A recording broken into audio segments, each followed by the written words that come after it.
Samaritan woman in her life, she made choices in her life.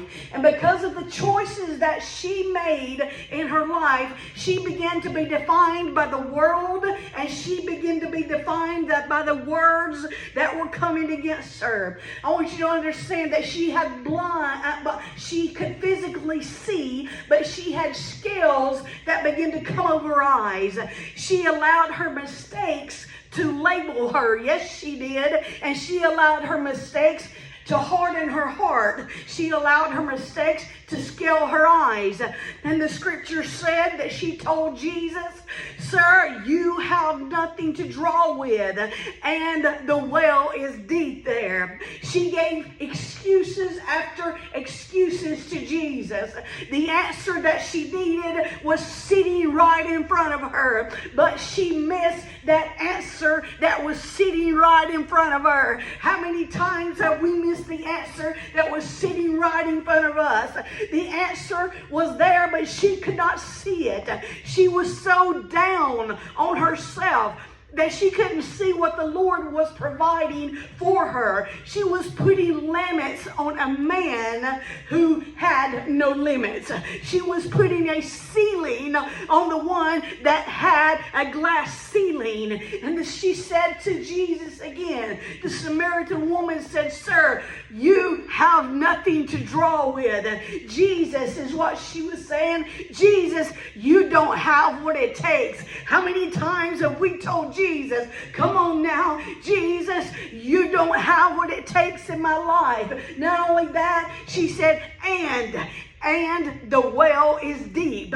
My life is too much of a mess, is what she said. She said, "I've done too much for you to help me, Jesus." Can I tell you, the Samaritan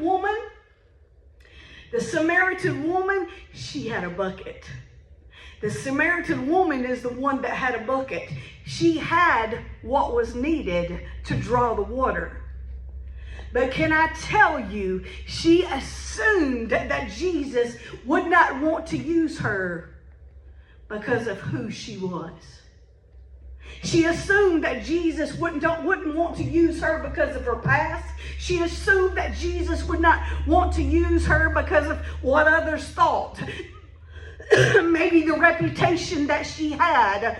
Maybe she thought Jesus wouldn't want to use her because of the uncleanness. Maybe she thought that she was damaged material. She was deemed that she had no value. Maybe she was an embarrassment to not only society, but to life herself. Maybe she felt like she was all used up. But even as our body, it hungers and it thirsts also. The soul that we have on the inside of us, it hungers and it thirsts also. Believers and non-believers, we have things that we experience alike. Believers and non-believers, we all experience loneliness of some time. We experience low self-esteem of some time. Believers and unbelievers alike, we experience some of the same things. Believers and unbelievers alike, we all experience loneliness at times. Sometimes we may experience low self-esteem. Maybe we struggle on the inside of our marriage. Maybe we struggle with positions in life. But I want you to understand, here is the difference in a believer and a non-believer. The difference in a believer is the presence of Jesus in our life. The presence of Jesus in our life, it should make a significant difference in the way that we respond to the loneliness, to the low self-esteem, to the struggles in marriage, to the positions that we have in life. That is the difference. We have Jesus inside and operating and empowering us in our life.